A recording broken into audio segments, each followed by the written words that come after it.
4월은 부활의 달입니다. 이 부활의 달에 여러분의 모든 삶에 하나님의 부활이 함께하기를 간절히 축복합니다. 우리가 부활을 맞는 성도가 항상 질문하는 것 중에 중요한 것은 나는 누구인가? 나는 어떤 사람인가 하는 질문입니다. 러시아의 한 랍비가 많은 인생고를 겪으면서 인생이 무엇인가? 사는 게 뭔가? 나는 누구인가? 하는 질문을 하게 되었습니다. 어느 날 이 랍비가 골똘하게 그 질문을 생각하며 길을 걷는데 자기도 모르게 군부대 앞에까지 간 거예요. 민간인이 가서는 안 되는 통제구역을 넘어선 거예요. 그래가지고 갔는데 그 병사가 넌 누구냐? 여기 오면 안 되는데 물러가라! 하고 소리쳤어요. 깜짝 놀래가지고 눈을 떠보니까 자기가 군부대 앞에까지 왔어요. 그래서 돌아가려고 하다가 다시 병사한테 와서 이렇게 물었다고 그래요. 당신 월급이 얼마예요? 아니 월급 무슨 월급? 빨리 사라지라고 했는데 월급 물어봐요. 그래서 왜 그러냐고.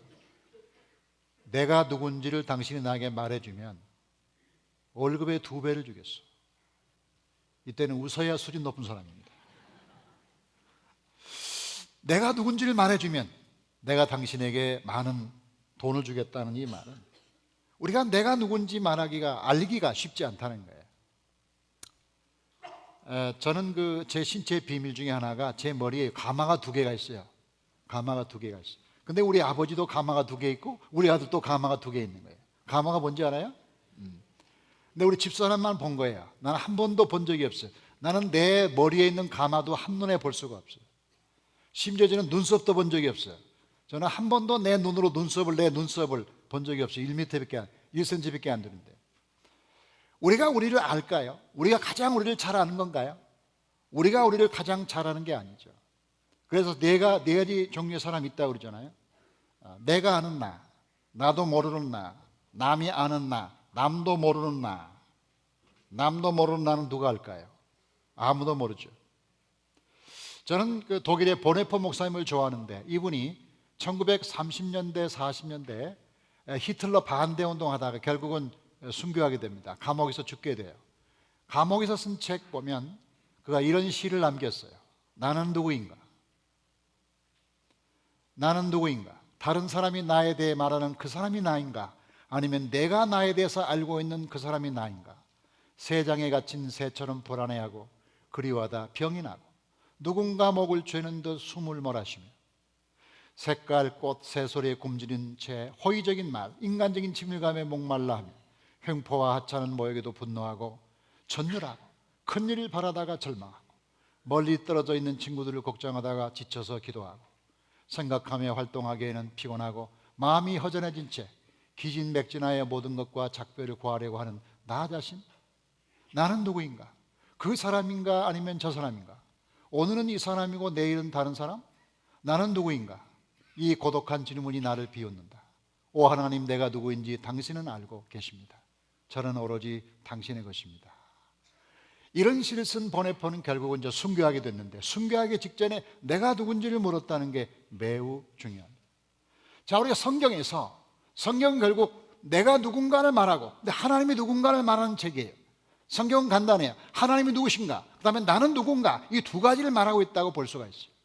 근데 나는 누군가를 질문하는 가장 치열한 질문 중에 로마서 7장이 있어요. 오늘 읽은 이 말씀은 이 사도 바울이 평생 하나님을 섬기고 예수님을 믿었던 사도 바울이 자기의 본성과 자기 속에 있는 죄악성을 고백하면서 내가 누구인가를 묻는 아주 치열한 자신의 고백이라고 볼 수가 있어요. 이 사도 바울의 말에 의하면 자기 안에 두 종류의 사람이 있다는 거예요. 선을 좋아하는 사람과 악을 좋아하는 사람. 선을 행하려는 그런 사람과 악을 쫓아가는 나쁜 사람. 이게 내 안에 있는데 이 2개의 내가 서로 다투고 싸워서 나도 모르게 늘 지고 그래가지고 괴롭다. 너무 힘들다. 이거 어떻게 하면 좋으냐 하는 탄식과 고백을 오늘 말씀을 통해서 하고 있는데 오늘 이 말씀을 통해서 하나님께서 우리가 어떤 존재인가를 깨닫는 축복의 시간이 되기를 주의 이름으로 축복합니다. 자, 7장에서 말하는 첫 번째 사람은 누구냐면 죄 속에 거하는 나입니다. 내 속에 거하는 죄, 그 죄를 가진 나, 이게 첫 번째 나라는 거죠. 우리 17절 말씀 볼까요? 21절. 그러므로 내가 한 법을 깨달았노니 곧 선을 행하기 원하는 나에게 악이 함께 있는 것이로다. 여기 깨달았다는 말은 뭐냐면 지식으로 안 게 아니라 경험으로 알았다는 거예요. 나라는 사람은 굉장히 괜찮은 사람인 줄 알았는데 내가 살고 보니까 괜찮은 사람이 아닌 거예요. 제가 남들은 나보고 굉장히 괜찮다고 말해요. 근데 보니까 내가 살아보니까 내가 그렇게 좋은 사람이 아니야. 그래서 왜 아닌가 하고 보니까 성경 말씀 볼까요? 내 지체 속에 한 다른 법이 내 마음의 법과 싸워 내 지체 속에 있는 죄의 법으로 나를 사로잡는 것을 보는도다. 그러니까 내 지체 속에 다른 사람이 또 있어. 내 속에 다른 사람이 또 있는 거야. 이 다른 사람이 있는 걸 법이라고 말했어요. 법이라는 게 얼마나 무섭습니까? 법을 잘 지키면 무섭지가 않아요? 법을 지키지 않으면 감옥 가잖아요. 이 법이라는 게 사람을 구속하고 억압하는 거죠. 자, 그래서 이 죄가 마치 법처럼 그 죄를 짓는 것은 법에 의해서 이끌려서 구속당하는 거예요. 그런 상황을 말하고 있는 거죠.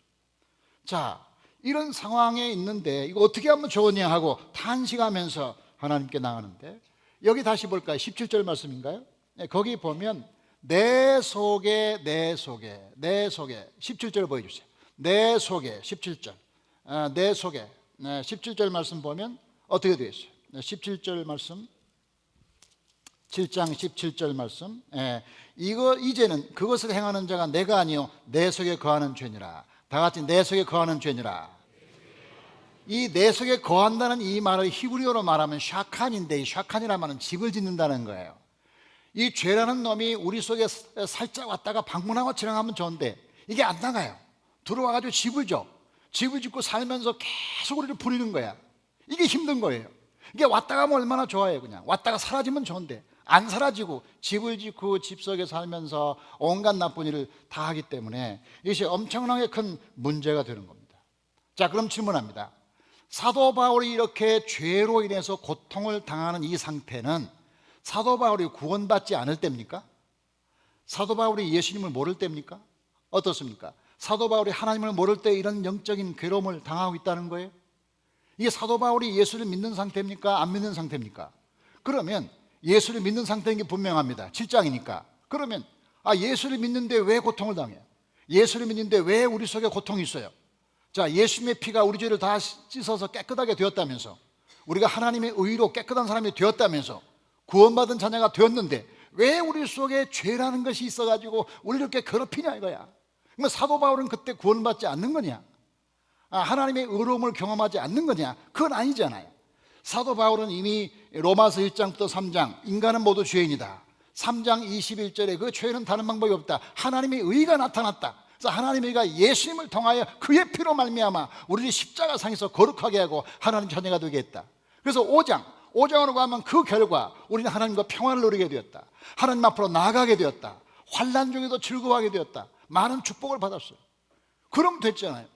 그럼 됐는데 갑자기 7장으로 오더니 나는 곤고한 자다, 내 속에 원치 않는 죄가 있어서 나를 막 사로잡는다, 너무너무 힘들다, 오 곤고한 자요 하면서 탄식하고 있는데, 왜 이런 일이 있습니까? 사도 바울에게 묻고 싶어요. 당신 예수 믿는 사람 아니냐고, 구원받지 않았느냐고, 그런데 왜 이렇게 죄 때문에 고민하느냐고. 그러니까 사도 바울이 아마 그렇게 말할 거예요. 글쎄 나도 모르겠어, 나도 그렇게 안 하고 싶은데 내 속에 죄가 있구만, 죄가 자꾸 나를 괴롭혀, 어찌할 수 없네. 당신은 어때? 당신은 안 그런가? 하고 묻고 있는 거예요. 그래서 우리 안에 이 죄가 있다는 거, 우리가 예수 믿는 사람이고 구원받았고 하나님의 자녀고 하나님의 의가 우리 속에 들어와서 우리가 의로운 자가 되었음에도 불구하고 여전히 우리 안에 죄가 있다는 사실을 인식시키는 거, 이게 7장의 첫 번째 목적이에요. 그러니까 예수 믿는다고 해서 죄가 없는 게 아니고, 하나님 믿는다고 해서 죄가 다 완전히 깡그리 사라진 게 아니라는 사실을 먼저 이해시키는 거, 이게 7장에서 말하는 첫 번째 메시지라고 그렇게 볼 수가 있어요. 저는 바울이 디모데전서 1장 15절 말씀을 보고 깜짝 놀랐어요. 자, 보세요. 빛보다 모든 사람이 받을 만한 이 말이요, 그리스도 예수께서 죄인을 구원하시려고 세상에 임하셨다 하였도다, 죄인 중에 내가 그의 순이라, 이렇게 말씀했잖아요. 이 디모데전서 1장의 상황은 뭐냐면 자기 자신을 고백하고 있어요. 나는 박해자고 포행자고 예수 믿는 사람 잡아다가 감옥에 집어넣은 사람이다, 나는 굉장히 나쁜 사람이다, 그렇게 자기의 과거를 고백하면서 마지막에 나는 죄인 중에 괴수다, 이렇게 말하잖아요. 그러면 문법적으로 말할 때, 문맥으로 보면 나는 죄 중에 괴수라고 말할 때 그것은 과거형으로 말해야 돼요. 지금 사도 바울은 과거 일을 얘기하고 있어요. 근데 과거 얘기를 다 얘기한 다음에 마지막에 나는 죄 중에 괴수다 하고 현재형으로 말하고 있는 거죠. 이게 많은 성경학자들이 이게 문법적인 차이 때문에 많이 헷갈려 한다 이거예요. 과거 얘기를 실컷 한 다음에 지금 현재형으로 내가 죄인이다, 그런 얘기죠. 이 말이죠. 과거에 내가 많은 죄를 졌는데 지금도 죄인이라는 얘기 아니에요. 지금도 죄인이라는 거예요. 이 말을 영어 성경으로 보면 I am the worst sinner, 나는 가장 나쁜 죄인이다. 지금 그렇다는 거예요. 지금 그렇다는 거예요. 자, 우리가 지금 로마서 7장을 우리 헷갈리게 만들어요. 많이 헷갈리게 만드는 거예요. 우리의 기존적인, 일반적인 기존의 개념을 많이 벗어나는 그런 메시지라는 거죠. 가장 해석하기 어려운 구절을 우리가 지금 만났는데, 그럼 한번 물어보겠습니다. 여러분은 구원받았죠? 속으로만 답변하세요. 여러분 하나님의 자녀입니까? 3장에서 하나님의 의가 여러분 속에 들어가서 여러분을 거룩하게 만들고 의롭게 만들었어요? 자, 하나님 구원받았어요? 그래요. 맞아요. 그러면 그리스도의 피가 여러분을 깨끗하게 한 거예요? 그러면 죄가 없어야지. 그렇잖아요. 죄가 없어야지. 왜 죄 때문에 고생하는 겁니까? 왜 죄 때문에 탄식하는 거예요? 문제가 아닙니까? 그럼 그리스도의 보혈의 능력이 없다는 거예요? 아니면 우리가 완전히 구원받지 않았다는 거예요? 정말 우리가 많은 생각을 하게 되는 말씀이라고 그렇게 말할 수가 있어요. 그런데 이 사도 바울의 이 디모데 전서는, 사도 바울이 디모데 전서와 후서를 쓰는 것은 순교하기 직전에 쓴 거예요. 주후 62년, 63년경에 썼는데, 사도 바울이 3층천에 올라갔다 내려갔다 하고 기도도 많이 하고 병든 사람 많이 고치는 거의 예수님과 비슷한 성자 아니었습니까? 그 최고의 영적인 상태에 있을 때 디모데서를 쓰면서 말하기를 나는 지금도 여전히 죄인이란 말이에요. 나는 지금도 죄인이란 말이에요. 이게 어떤 면에서 많이 우리에게 논란을 주는 거죠. 자, 이 말은 뭐냐? 내가 아무리 성자로서 남들에게 병을 고치고 기도를 많이 해도 나는 인간이라 이거지. 인간된 존재를 어찌할 수가 없다. 그러니까 내가 먼저 내가 구원받지 않은 것은 아니지만, 구원받았지만 여전히 죄인인 것을 내가 고백한다는 그런 거예요. 그래서 우리가 로마서 7장에서 기억할 것은 우리 속에 여전히 죄가 있다는 사실, 이 사실을 기억하는 게 매우 중요해요. 제가 서울 올림픽이 있던 그 해에 미국에서 비행기 타고 한국으로 왔어요. 한국으로 오면서 보니까 신문이 있는데, 신문에 대문짝만하게 어떤 선수가 높이 뛰기를 했는데 세계 신기록을 세웠다는 거예요. 2m 50인가 60인가 거기를 뛰었다는 겁니다. 그러면서 그 선수가 그 잔대 위로 아슬아슬하게 넘어가는 사진이 신문에 나왔어요. 그러면서 세계 신기록이다, 이렇게 제일 많이 뛰었다는 거죠. 2m 60인가 얼마인지 전 정확히 내 기억은 안 나요. 근데 그것을 읽으면서 제가 마침 비행기 창가에 앉아서 비행기 밖을 내다보니까 거기에 구름이 잔잔하게 있고 그 밑에 산이 보이는데, 이 산이라는 게 그렇게 높은 산이잖아요. 2000m, 1000m 대개 그렇잖아요. 그 산들이 다 점인 거예요. 다 작은 산이에요. 강이라는 게 대단한 강들이 작은 실개천처럼 보이는 거예요. 그게 비행기에서 보니까. 그럼 비행기에서 그 구름 밑에를 바라보고 어떤 사람이 2m 60을 뛰었다는 그림을 바라보고 2m 60을 뛰었다는 그림 바라보고 또 비행기 밑에 쭉 밑에 구름 바라보니까 그 사람은 목숨 걸고 뛰었겠지만 비행기에서 보니까 별게 아니더라고요. 그 사람이 2m 60을 뛰었든지 아니면 200m를 뛰었든지 아니면 2km를 뛰었어도 그 사람이 뛰었다는 것이 그 사람이 힘들게 뛰었겠지만 하늘에서 볼 때는 별게 아니라는 거죠. 그러니까 하늘에서 볼 때는 그냥 조금 그냥 메뚜기야 팔짝팔짝 뛰는 거야. 별게 아닌 거야. 이 말은 뭐냐? 우리가 예수 믿고 구원을 받았다고 해도 우리의 삶이라는 것이 그렇게 대단하지 않다는 거죠. 그렇게 하나님 볼 때 대단하지 않아. 우리가 노래할 뿐이지 우리가 그렇게 어려운 존재가 아니라는 거예요. 욥기가 중요하면 욥기 보세요. 욥기 9장 보면 욥이 대답하여 이르되 진실로 내가 이 일이 그런 줄 알거니와 인생이 어찌 하나님 앞에 어려우랴. 인생이 어찌 하나님 앞에 어려우랴. 여러분, 욥은 얼마나 대단한 사람이, 성경 보니까 욥은 악에서 떠난 사람이고 순전한 사람이고 나는 이런 사람을 본 적이 없다, 하나님 말씀했잖아요.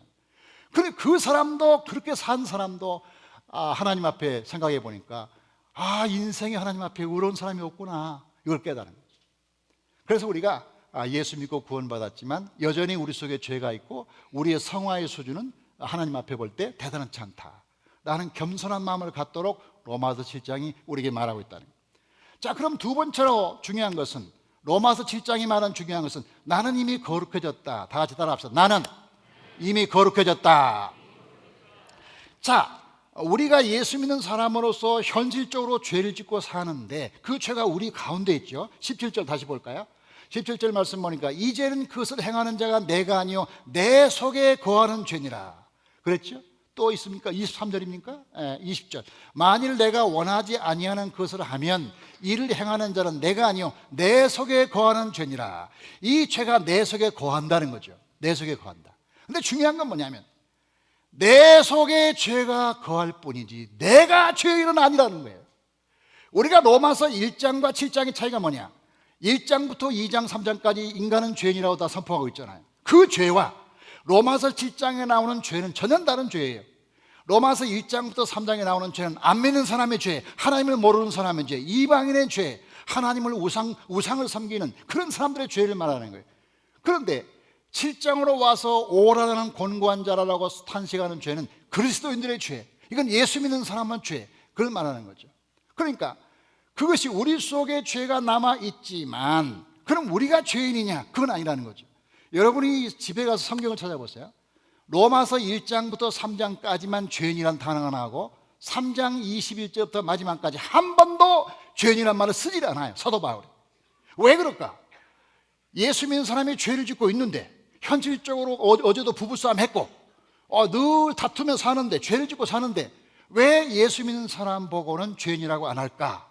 오히려 놀랍게도 63번이나 성도란 말로 바꾸고 있어요. 성도. 저와 여러분 성도예요. 성도. 이 성도란 말이 뭐냐? 죄가 없다는 뜻이냐? 그건 아니죠. 우리가 죄를 짓죠. 그러나 죄를 짓는다고 해서 성경이 예수 믿는 사람 보고 죄인이라고 말한 적이 없다는 거죠. 사도 바울은 자기 자신을 겸손하게 고백하기 위해서 나는 죄인입니다 하고 자기 자신은 죄인이라고 고백했지만 다른 사람 보고 죄인이라고 말한 적은 없다는 거예요. 그럼 이걸 우리가 어떻게 봐야 되느냐? 죄를 가진 사람과 죄인은 다르다는 거죠. 이 죄를 가졌을 뿐이라는 거죠. 이 말을 설명하면 제가 많이 설명한 대로 옛날에 교통사고 나서 제가 다리를 다쳐가지고 병원에 갔더니 쇠를 다리에 넣어가지고 쇠를 넣어서 살았잖아요. 제가 쇠를 다리에 넣은 다음부터 제가 철이 들었습니다. 철이 들어서 한참 동안 철이 들다가 얼마 동안 쇠를 빼니까 철이 빠진 사람이 됐어요. 제가.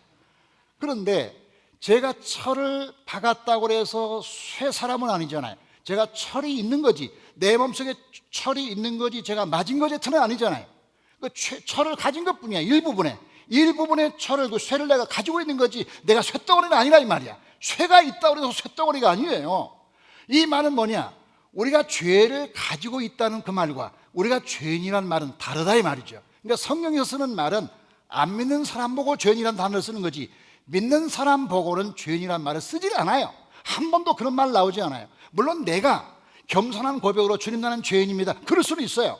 그렇게 말할 수는 있어요. 그러나 성경적으로 말할 때 하나님이 우리를 의롭다 하시고 하나님의 자녀를 삼으시고 하나님의 자녀를 삼으신 그 이후부터는 이름이 바뀌어서 우리를 성도라고 부르는데 죄를 안 짓는다는 뜻이냐? 그게 아니라 죄를 짓지만 그 죄를 가지고 있다는 거예요. 이 죄를 가지고 있는 성도의 삶에 있어서 중요한 게 뭐냐? 어떤 사람이 설명을 이렇게 해요. 왜 그러면 우리가 예수 믿는 사람이 죄를 가지고 있느냐? 몇 가지 설명해 보면 첫째로 금단의 현상이다. 이 금단 현상이라는 게 뭔가 하면 술을 많이 먹거나 담배를 많이 피거나 뭐 중독을 많이 해가지고 중독에 걸린 사람이 그거를 끊었어요. 그걸 끊었는데 끊었지만 그것이 옛날에 하도 술을 많이 먹고 하도 많이 중독을 많이 해서 그 버릇이 지금 남아있어요. 그래가지고 막 손이 떨리고 말이야. 지금은 이제 마약을 안 먹는데 옛날에 마약 먹는 사람은 막 손이 떨리고 눈이 막 뒤집어지잖아요. 그러니까 지금 마약을 먹어서 그런 게 아니에요. 마약은 끊었어요. 마약은 끊었지만 하도 오랫동안 마약을 먹다 보니까 지금은 안 먹지만 자기도 모르게 이렇게 마약 때문에 힘들다. 중독의 후유증이다. 금단 현상이라고 그러잖아요. 그런데 그러면 우리가 예수 믿는 사람이 지금 죄로부터 벗어났어요. 분명히 우리는 죄 가운데 있는 건 아니에요. 그런데 여전히 그 옛날의 죄 속에 사로잡혀서 죄가 우리를 붙잡아서 옛날의 중독 현상을 우리에게 줘서 나도 모르게 손이 떨리고 나도 모르게 죄 짓고 싶은 생각이 난다는 거죠. 그러나 중요한 것은 뭐냐면 중독은 사라졌다는 거죠. 아멘. 우리 가운데 중독은 사라지고 그 나머지는 후유증이 남아있다는 거죠. 이걸 또 다른 말로 설명해 보면 폐잔병으로 설명할 수 있어요. 폐잔병. 여러분, 그 공산당이 쳐들어와서 우리나라 많이 괴롭히다가 이제 다 떠났어요. 북한으로 갔어요. 북한으로 가고 몇 사람 남은 패잔병들이 지리산 같은 데 남아가지고 밤에만 몰래 나와가지고 양민들 해치고 물건 훔쳐가고 그랬잖아요. 그래서 우리 할머니가 돌아가신 거예요. 우리 할머니는 바로 그 빨치산 때문에 붙잡혀 돌아가셨거든요. 근데 빨치산이 남아있는 패잔병이 옛날 그 본 부대보다 훨씬 잔악해요. 왜냐하면 옛날 인민군 같은 사람들이 낮에도 사람을 죽이거나 그러지는 않잖아요. 아무리 나쁜 군인이지만. 근데 문제는 이 남아있는 패잔병들은 앞뒤가 안 보이는 거예요. 왜냐하면 그렇게 해야만 살아가기 때문에 그냥 만나는 닥치는 대로 빼앗았고 닥치는 대로 사람을 죽일 수밖에 없어요. 패잔병이 더 무서워요. 패잔병이 무섭지만 패잔병은 점점 사라지게 될 겁니다. 지금까지 패잔병이 있는 건 아니잖아요. 제가 지리산 근방 살거든요. 제가 고향이 지리산 시골이에요. 산골짜기야. 근데 거기 지금도 빨치산이 있느냐? 지금은 없어요. 언제 없어졌는지 모르겠어요. 아마 전쟁 한 3년, 4년, 5년 그 사이에 아마 사라지는 거가. 패잔병이 더 악하지만, 패잔병이 더 잔인하지만, 그러나 패잔병은 반드시 사라지게 된다. 이건 때가 되면 분명히 없어지게 되는 거예요. 그 없어지는 고통을 우리가 경험하고 있는 거죠.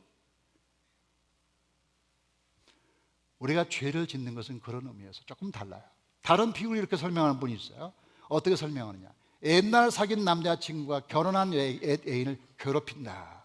그래서 그 여자가 자기하고 결혼 안 해줬기 때문에 결혼한 자기 옛날 애인에게 전화해가지고 너 두고 보자. 잘 사는가 봐. 너 두고 봐. 나 오늘 안 만나주면 재미없어. 이렇게 위협하는 것과 같아. 근데 위협을 하지만 법적인 자격은 없잖아요. 고소하면 걔는 감옥으로 가는 거예요. 그러니까 아무리 위협하는 게 마음 굉장히 힘들지만 그 자체가 적법하지도 않고 좋은 게 아니잖아요. 그러면 우리가 예수 믿는 사람이 이렇게 죄를 짓는다는 것은 그런 일이라는 거죠. 그러니까 예수 안 믿는 사람의 죄와 예수 믿는 사람의 죄는 전혀 다르다는 거죠. 전혀 다르다는 사실을 아는 거, 이게 중요한 거죠. 우리의 본성은 예수님에 의해서 새로워졌지만 우리의 남아있는 패잔병 같은 죄가 남아서 우리를 괴롭힌 거라. 이 남아있는 것일 뿐이지 이게 우리 자신은 아니라는 거죠. 우리 자신은 아니라는 거죠. 제가 우리 아이들을 키우면서 많은 영적인 진리를 배우게 됩니다. 부모들은. 근데 우리 아들이 한 번은 비가 많이 오는 날 제가 집에 갔더니 걔가 좀 짓궂어가지고 밖에서 애들하고 놀다가 그 옷이 막 전부 흙탕물로 뒤범벅이 됐어요. 아주 그 개구장이야. 그래서 제가 집에 갔더니 저 멀리서 저를 보더니 막 아빠 그럼 달려오는 거 아닙니까? 달려와요. 그러니까 달려오는데 처음에는 안 보였지만 가까이 가보니까 옷에 흙탕물 묻어있지 지저분한 거 다 있는 거예요. 그래서 제가 순간적으로 고민하게 됐습니다. 쟤를 안아주면 내 옷이 젖는데 안아줘야 되나 말아야 되나. 근데 쟤는 그냥 천진난만하게 아빠한테 오니까 안 안아줄 수가 없어서 걔를 안아줬어요. 그리고서 제 몸도 다 더러워졌죠. 그 걔를 데리고 집으로 가서 이제 씻겨주고 옷도 벗기고 몸도 씻겨주고 했는데 이제 먼 날 생각해 보니까 그때 그 아들이 그 흙탕물 속에 있는 아들을 네가 왜 안아줬냐. 앉지 말고 그냥 데리고 손잡고 부드럽게 점잖게 데리고 가서 그냥 씻겨주면 될 것이지. 그런데 지금 제가 다시 그 시대로 돌아가도 안아줄 거예요. 딱 이혼의 하나예요. 아빠니까 안아주는 거예요. 자, 안 안아주고 씻어주면 좋지만 그래서 제가 생각할 때 은혜라는 것은 말이죠, 씻긴 다음에 받아주는 게 아니라 받아준 다음에 씻기는 거예요. 완전히 다 깨끗하게 한 다음에 아들을 안아주는 아빠는 없어요. 그냥 안아주는 거예요. 그냥 안아주고 그 다음에 이제 가서 씻어주는데 그 아들이 말이죠, 그 아들이 흙탕물을 많이 적셨다고 더 나쁜 아들인가요? 그리고 흙탕물을 안 적시면 더 착한 아들인가요? 흙탕물을 많이 적셨기 때문에 더 미흡습니까? 물론 잘못됐죠. 흙탕물이 없으면 더 좋았을 생각은 해요. 깨끗하게 어른처럼 깨끗하게 다니면 이쁘죠. 그러나 아이잖아요. 아이가 지저분해졌는데 지저분한 것이 아이가 더 나쁜 이유가 되냐 이 말이에요. 그러면 그 아이가 항상 지저분하지 않게 사는 게 좋은 것이지만 그럴 수는 없잖아요. 그럼 하나님이 우리를 볼 때 언제나 깨끗하고 언제나 착하면 좋은데 이게 마음에 안 들 때가 많다 이거야. 그럼 마음에 안 든다고 그러면 어떻게 할 거냐. 마음에 안 든다고 어쩔 거야. 하나님의 사랑은 우리를 완전히 바꿔서 완전히 우리를 고친 다음에 받아주는 것이 아니라 일단 받아주시고 그 다음에 데리고 들어가서 세면장에 가서 닦아주고 옷 벗겨주고 그런 거 아닙니까? 그게 부모의 사랑이잖아요. 그게 하나님의 사랑이다. 그래서 우리가 이 말씀을 통해서 우리가 기억할 때 그런 것을 이해할 수가 있다. 우리가 세 번째가 중요한 건 25절인데 그리스도를 바라보는 게 매우 중요합니다. 우리 25절 같이 봐요. 25절 시작. 우리 주 예수 그리스도로 말미암아 하나님께 감사드리로다. 자, 24절까지 이 사도 바울은 죄 문제 때문에 아주 고통하면서 자기가 너무 힘들다고 고백하고 있어요. 근데 25절로 돌아오자마자 아주 전혀 다른 고백을 하고 있잖아요. 뭐라고 고백해요? 우리 주 예수 그리스도로 말미암아 우리가 하나님께 감사리로다. 근데 그 가운데 접속사가 들어가 있는데 접속사가 그러나가 들어가 있죠. 그러나. 다 같이 그러나. 그러나는 그 이전에 우리가 죄로 인해서 고통당했지만 그러나 우리는 죄 때문에만 고통당하는 사람이 아니라 바라볼 분이 계신다는 거죠. 그 바라볼 분이 누구냐? 우리 주 예수 그리스도로 말미암아 하나님께 감사리로다. 아멘. 예수 그리스도로 말미암아라는 말을 우리가 묵상해야 되는데 이 말씀이 뭐냐면 우리가 죄를 짓지 않는 게 좋죠. 물론 예수 믿는 사람 죄를 안 짓는 게 제일 좋은 겁니다. 그런데 우리도 모르게 죄를 지을 때 더 큰 문제는 뭐냐면 죄 때문에 절망하는 거예요. 우리 예수 믿는 사람에게 제일 큰 문제는 뭐냐면 죄를 짓는다는 것이 문제가 아니라 죄를 짓고 그것 때문에 하나님과 멀어진다는 거예요. 죄를 짓고 탄식하고 죄를 짓고 후회할 수 있지만 그게 발전해가지고 나는 더 이상 못 살겠다. 내가 일구도 교회 다니나? 교회 안 다니게 정직한 거야. 내가 양심적인 거야. 내가 일구도 목회해? 목회 사표내버리는 게 양심적인 사람이야. 그렇게 하는 게 양심적일까요? 그 양심이 그 사람을 살릴까요? 그래서 우리가 좀 심각하게 생각해야 된다. 우리가 예수 믿는 사람이 죄를 질 수 있지만 우리가 괴로워하는 것은 우리가 양심 때문에 괴로워하는 게 아니라 하나님의 뜻을 이루지 못하고 하나님의 형상을 이루지 못했다는 것 때문에 괴로워야지 내가 완전하지 못한 것 때문에 괴로워할 필요는 없어요. 왜요? 나는 항상 불완전한 존재잖아요. 내가 불완전하기 때문에 괴로워하는 것은 굉장히 이기적인 괴로움이죠.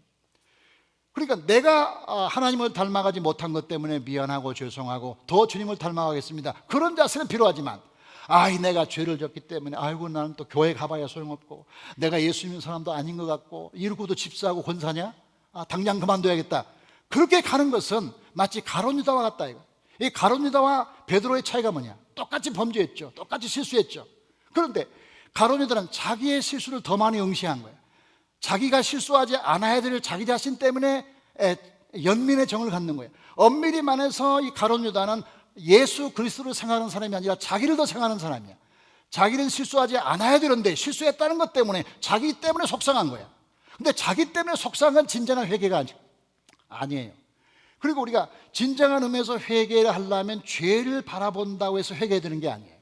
우리가 죄를 안 지려고 노력했지만 죄와 싸운다고 죄를 이기는 게 아닌 것 같아요. 제가 해보니까 죄와 싸운다고 이기는 게 아니라 죄를 이기신 분을 바라보는 게 죄를 이기는 방법이에요. 아멘.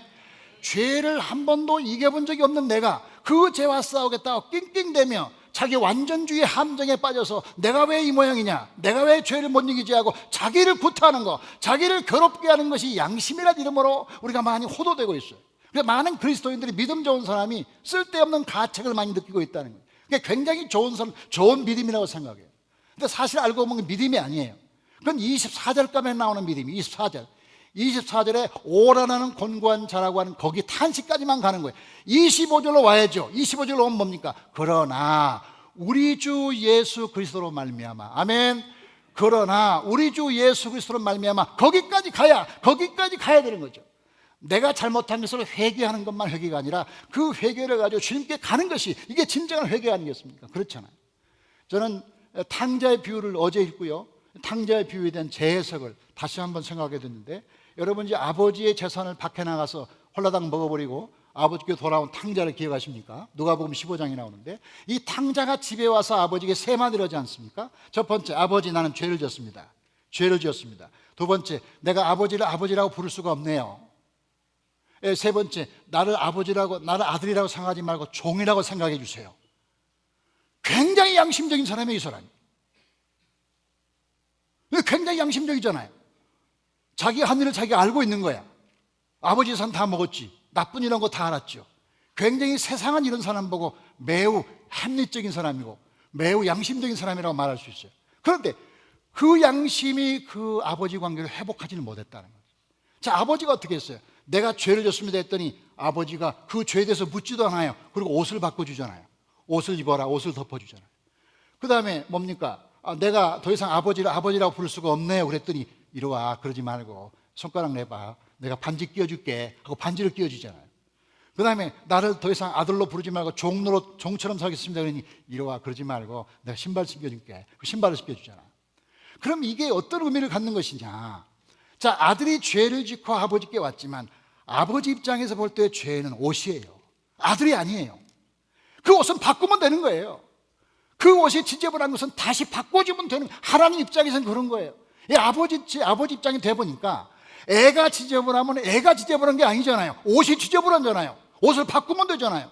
그러니까 당자는 아버지가 와서 옷을 바꿔준 거예요. 간단한 거예요. 간단한 거예요. 옷이 더럽다고 아들이 아니에요? 예? 옷이 더럽다고 해서 그 아들의 아버지의 관계 깨지는 거예요? 그 아버지 이상한 아버지잖아요. 그건 개부지, 개부. 지나간 사람이거나. 그렇잖아요.